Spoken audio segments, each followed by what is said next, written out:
Okay, so I'm seeing just two students here. There's two students here. Please, can you acknowledge your presence?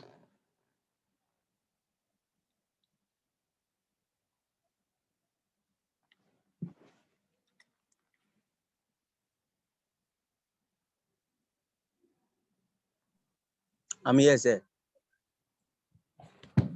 Okay, please, where are your classmates? Don't they know they have a class?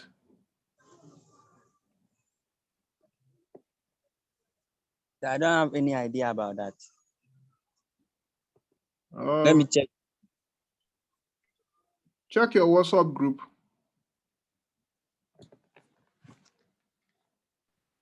Okay.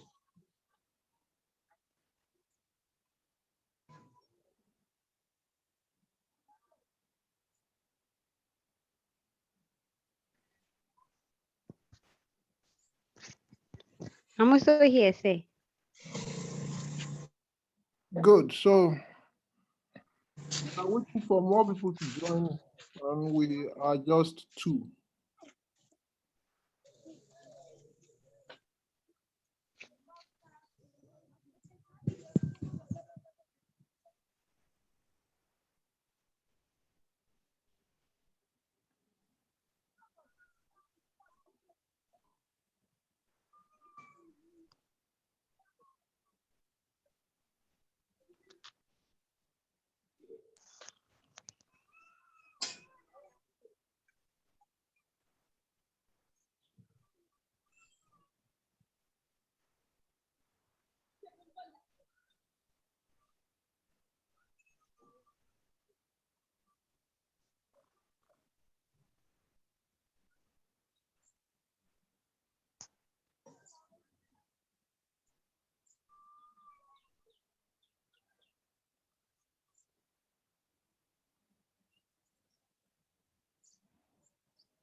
Okay, so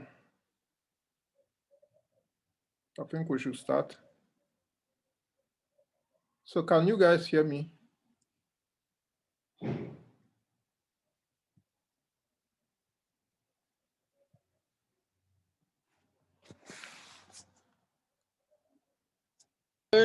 Yes, sir. Okay, fine. Let's move on. I'll start by sharing my screen. And,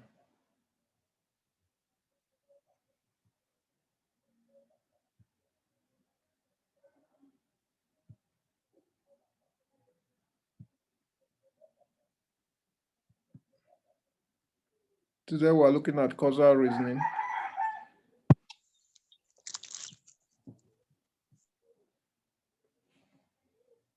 In our class on deductive reasoning, I had mentioned that causal reasoning is a form of inductive reasoning, but it's a special kind of inductive reasoning that involves reasoning from cause to effect, and sometimes from effect to cause. Before we begin to look at causal reasoning, we need to see the different senses of the word cause, or the different meanings, the different ways in which something can cause something. First of all, we have proximate cause. That's the immediate cause of something, even if that thing has more remote and foundational causes. Example, Samson decided to become an armed robber. It put him in a situation where he engaged in a shootout with the police, and the police killed him. So Samson's decision to be an armed robber is the proximate cause of his death. Then we have contributory cause. When there are a multiplicity of causes, more than one cause, then any of them can be called a contributory cause. So a contributory cause is a cause among other causes. Example, a distressed economy contributed to Samson's decision to become an armed robber and hence to end up being killed by the police. So a distressed economy is a contributory cause. Then we have necessary cause, or cause as necessary condition. When something is a necessary condition for another, without it, the other would not exist. Example, without oxygen, life is impossible. So no oxygen, no life. Let me see. If someone's Emmanuel Jr., your phone is on. Your microphone is on.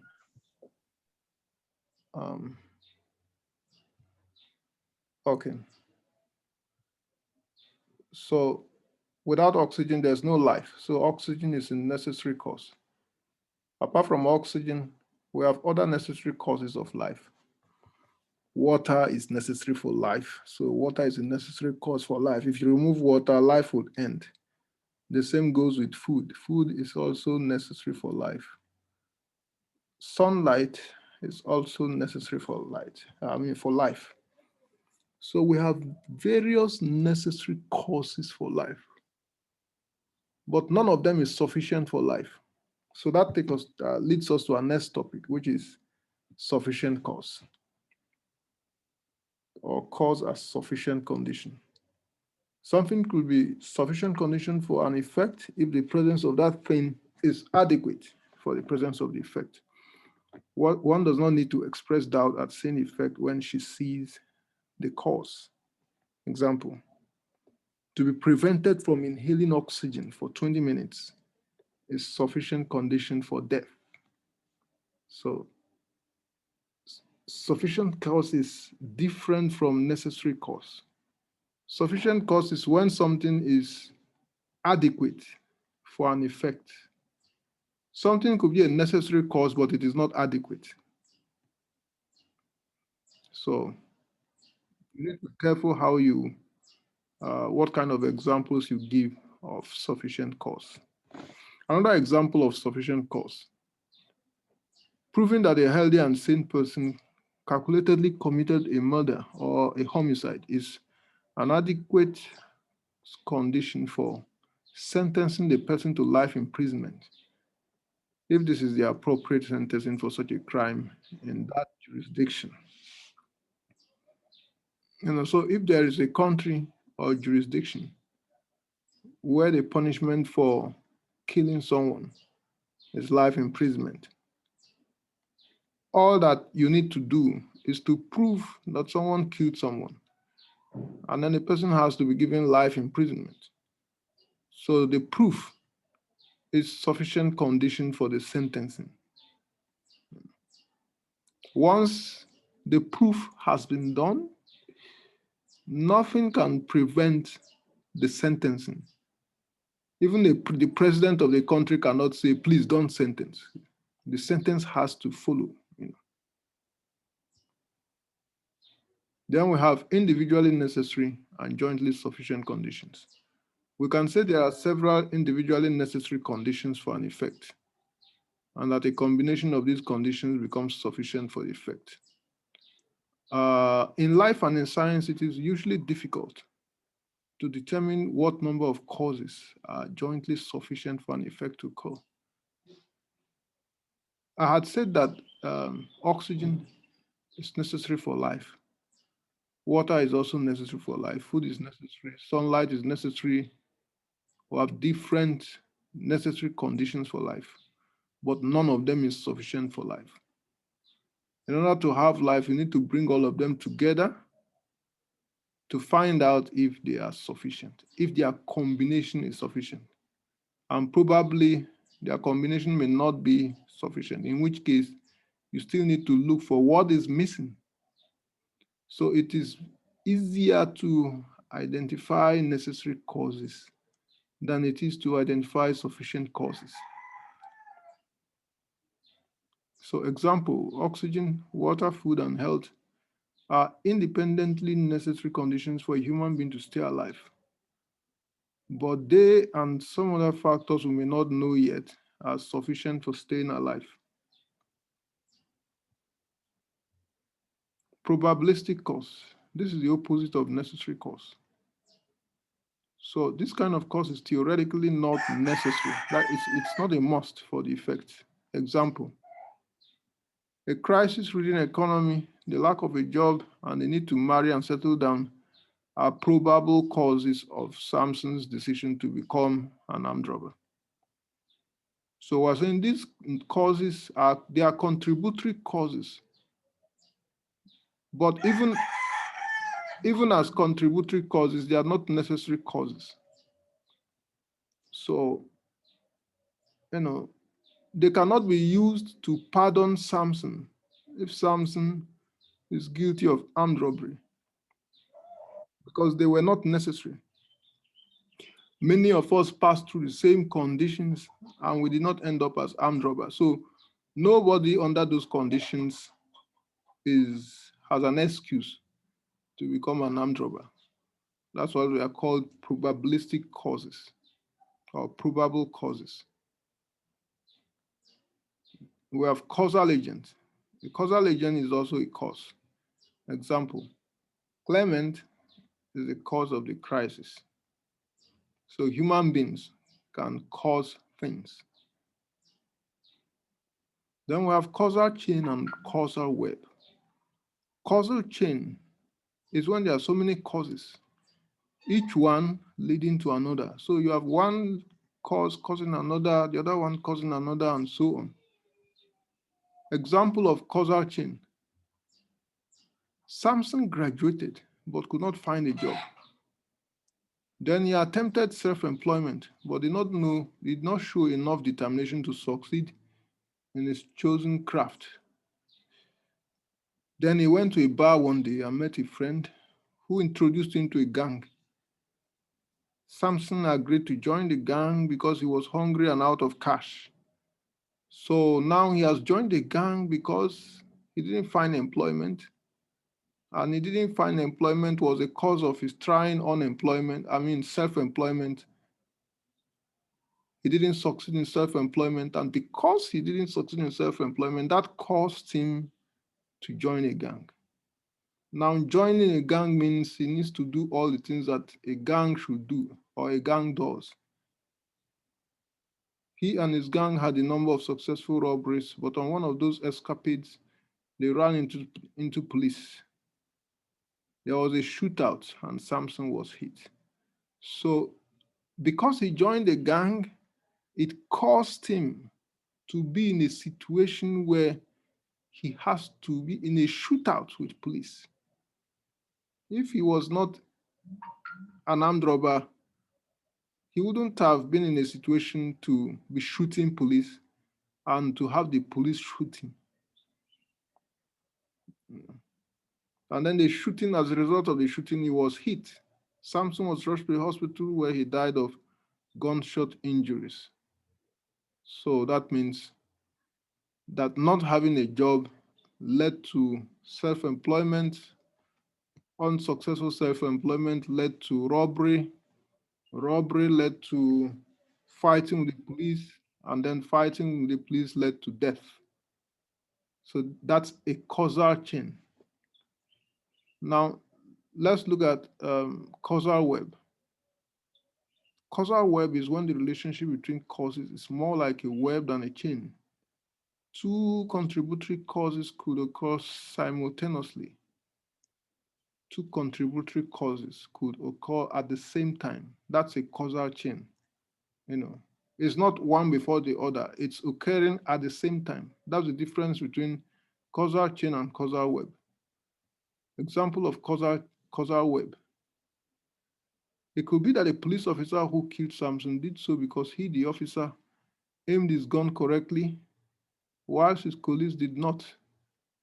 And at the same time, Samson got killed because he squeezed his trigger to kill the police person before the police killed him, but found that there were no more bullets in the firing chamber of his gun. So this is a causal web.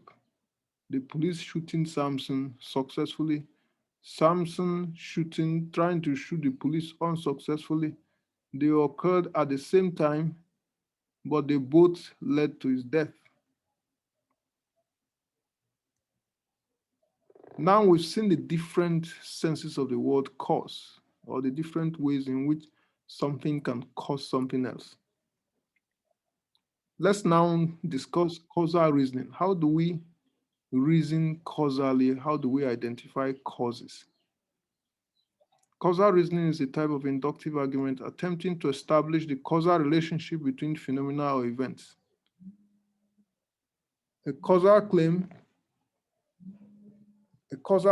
indicates that something causes another. A causal hypothesis is an initial speculation made in relation to a causal claim. A supposition offered as starting point for further investigation. So in this class, we're supposed to study two things. First, we're supposed to look at the various informal causal reasoning strategies for arriving at causal claims. Now, when we make causal claims, that is, when we say that something caused another, how did we arrive at those claims? We want to study it. How do our minds,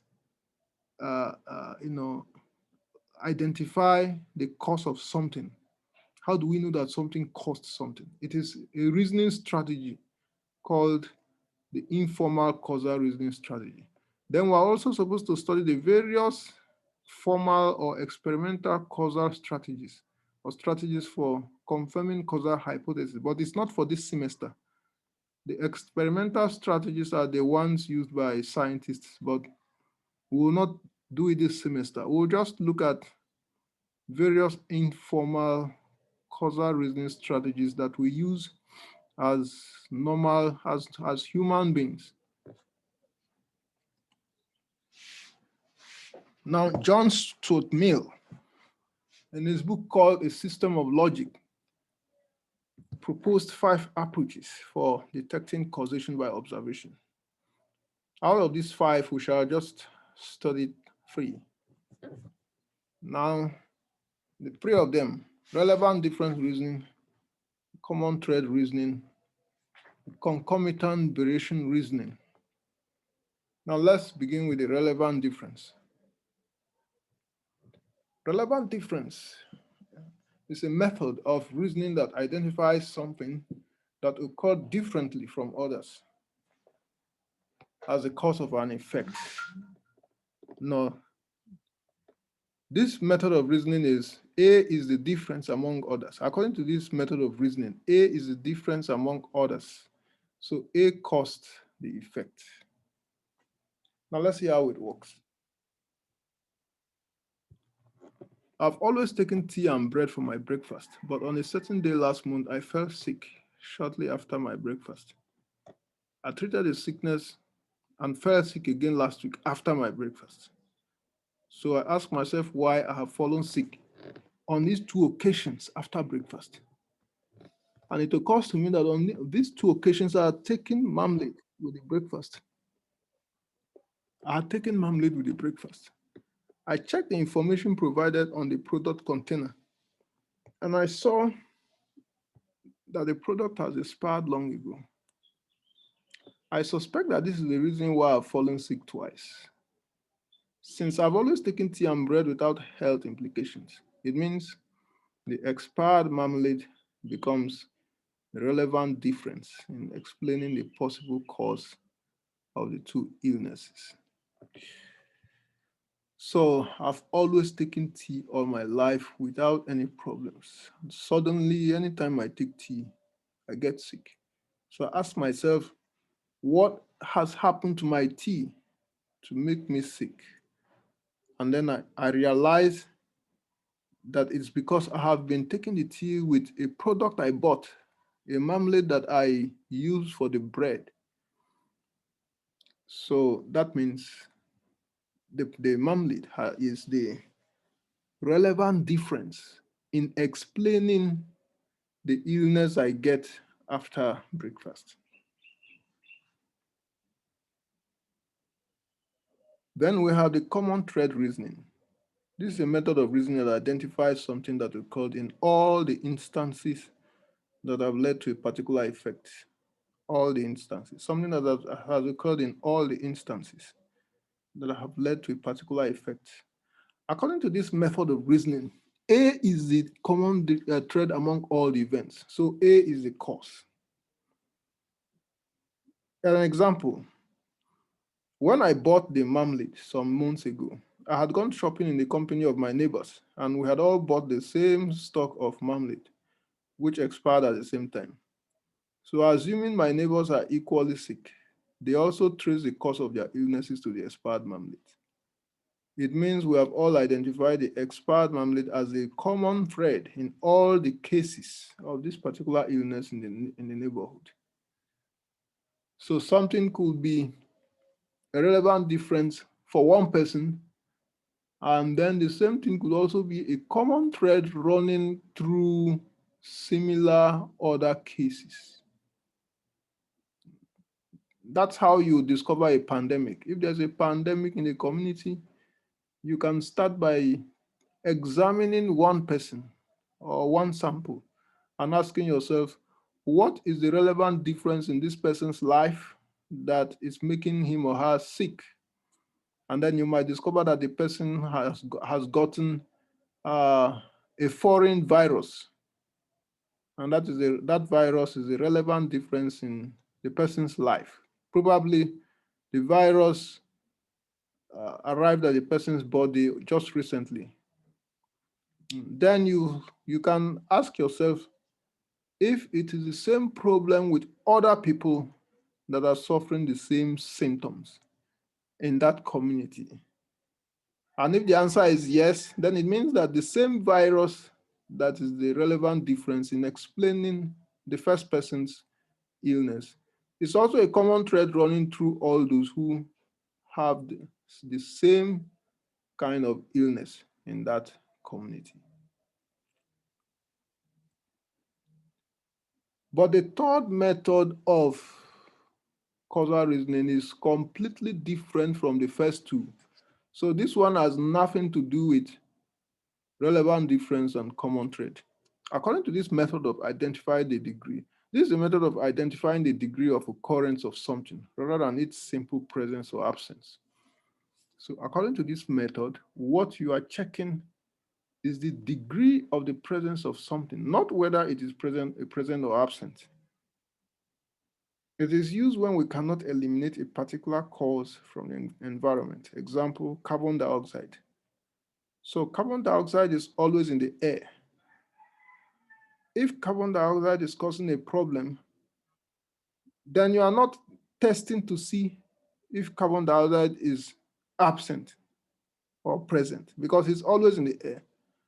What you are testing is to see what degree or quantity of carbon dioxide is in the air, because it is always in the air whether people are healthy or not. There's a quantity of carbon dioxide in the air that doesn't give anyone any problems. Now, it is useless to use relevant difference to identify carbon dioxide as a cause of ill health. You rather use a method that measures its degree or intensity. Example, it was revealed through research that high blood pressure is exacerbated in regions whose soils have low levels of selenium. Now, this is a metal that exists in tiny quantities in every soil, and because of this, we cannot measure for its absence or presence. We can only account for the effects of varying degrees of it, and hence the discovery that it seems correlative with the abilities of our body to keep our blood pressure normal. So selenium is a metal that exists in tiny quantity. Every soil has some amount of selenium, But it was discovered that if it is too low in a soil, then the people around that place will be having high blood pressure. So if you are testing to see the relationship between selenium in the soil and high blood pressure, you are not testing to see whether it is present or absent. You are testing to know how much of selenium is in the soil because it's always there. Second example, it was discovered that high levels of sulfur dioxide pollution in the air was responsible for high rates of deaths in London between November and December 1952. There's no way to eliminate sulfur dioxide from the air. But the experiment discovered that the causal connection by comparing the increase and decrease of the effect, which is number of deaths per day, to the daily variation in degrees of sulfur dioxide fumes in the air. So you measure how many people died today, check the degree of sulfur dioxide today in the air today. Tomorrow, you count how many people died tomorrow, check the degree of sulfur dioxide in the air tomorrow, and continue doing it until it becomes clear what quantity of sulfur dioxide in the air is responsible for deaths and what quantity of sulfur dioxide can allow people to be healthy. Okay. So those are the three informal patterns of causal reasoning.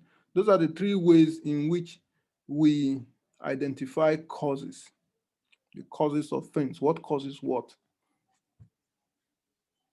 Now let's look at how not to identify causes. We call them causal fallacies, or fallacies of causal reasoning, or bad causal reasoning.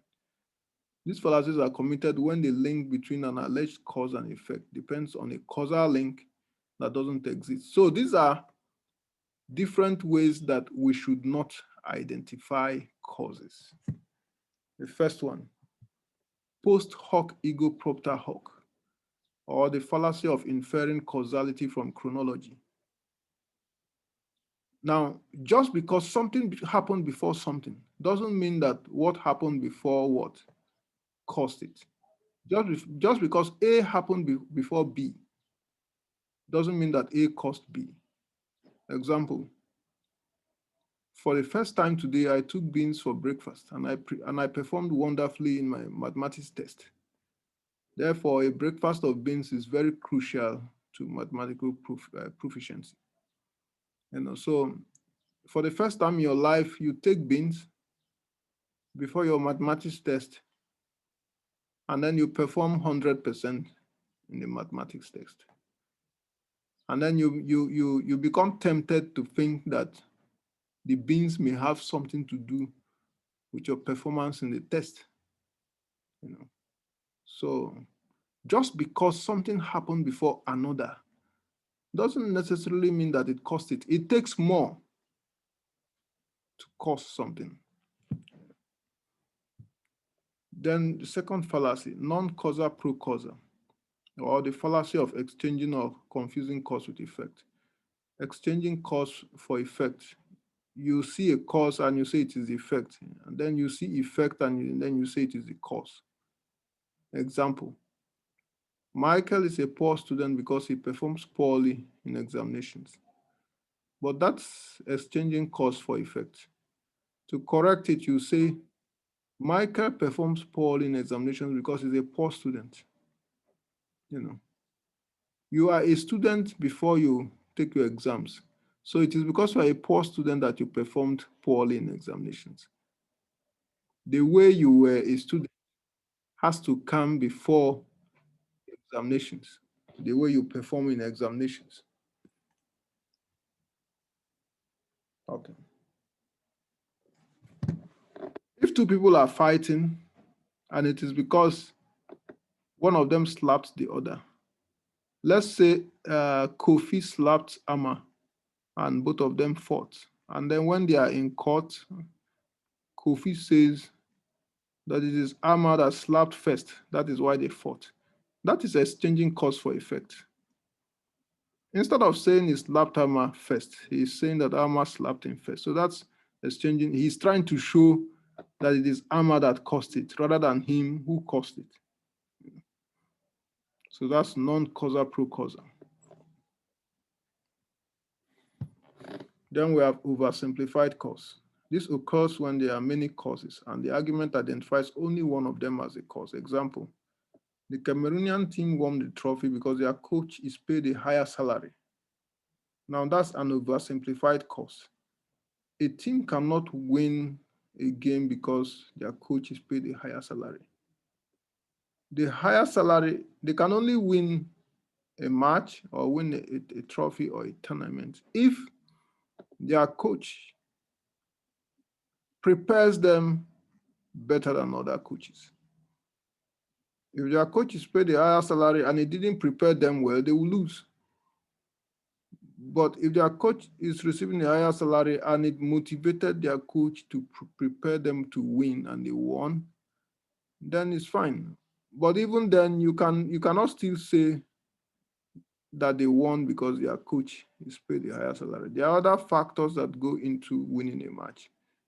It is the players that win the match. The coach is not even playing. So it is the way the coach prepared the players would. And sometimes the players have to play on their own, not just what the coach taught them.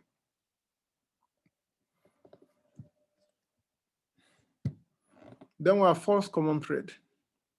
That is common thread that is not true, or ways in which we shouldn't identify common thread. When we infer a common thread as a cause when it is not. Example, all the academically bright guys in my class have cars. So I'll get a car as part of my desire to be academically bright. Now, this is a false common thread if having a car has nothing to do with your being academically bright.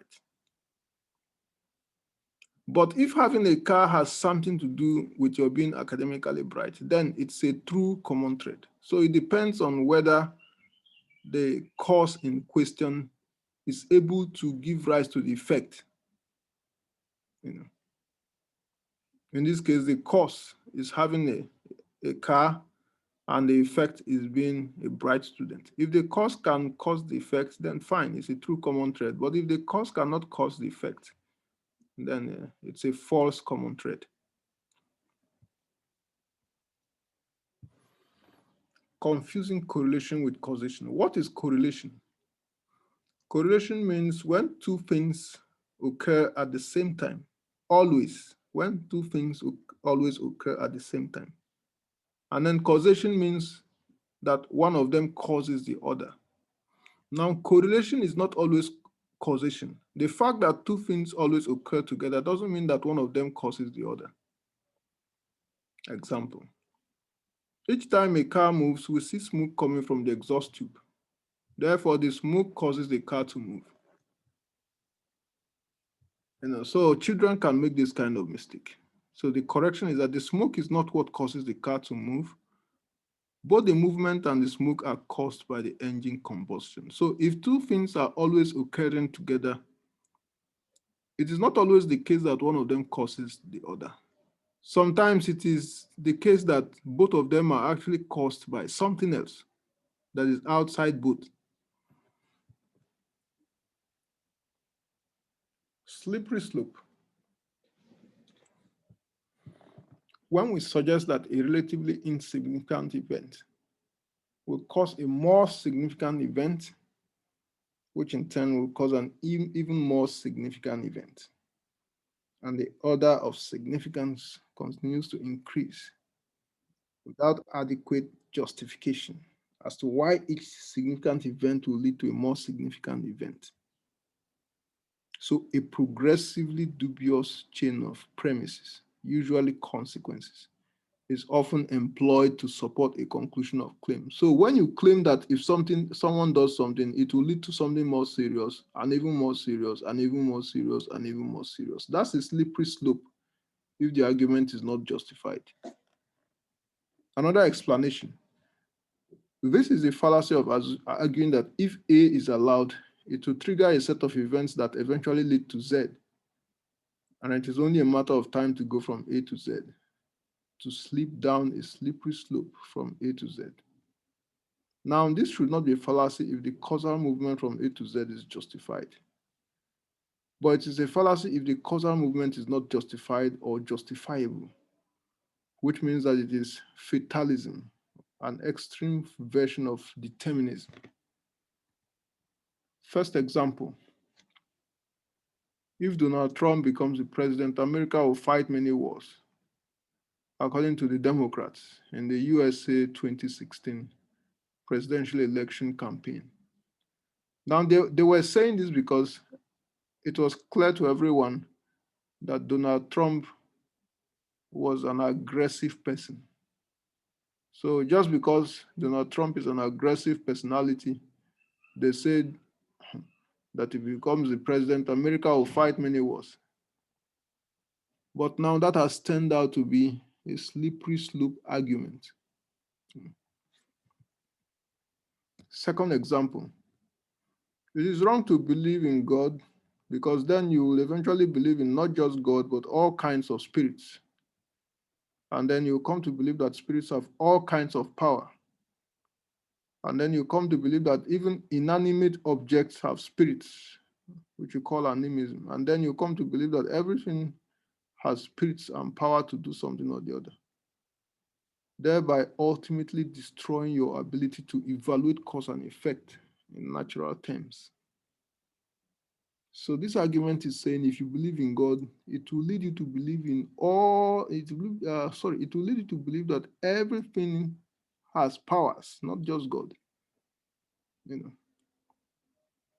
And that could put you in very considerable confusion. So, but the argument is a slippery slope. Not everyone who believes in God believes that everything around him or her has powers. For example, I cannot allow my child to go outdoors and play in the compound. This is because if I do, she will jump fence and go into the streets. If she goes into the streets, she will run away with any stranger. If she runs away with any stranger, then I'll never see her again. If I never see her again, I'll be miserable for the rest of my life. If I'm miserable for the rest of my life, I'll commit suicide. So for the purpose of avoidance of suicide, I would not allow my child to play outdoors in my compound. So this argument is saying that if you allow your child to play in your compound, it will somehow lead to your suicide. So that's a slippery slope argument. So this is the end of the class. Next class we'll do informal fallacies. So I recommend you watch your lecture videos regularly, read your textbooks regularly, do the exercises in your textbooks, all the exercises. Check your Sakai platforms regularly for updates, announcements, and assessments. So now I'm going to take questions, and anyone who has questions should raise a hand, his or her hand. We'll address those questions before we close the class. And then I'll upload the recording of this class to your Sakai so that all those who didn't attend the class can watch the video. So any questions?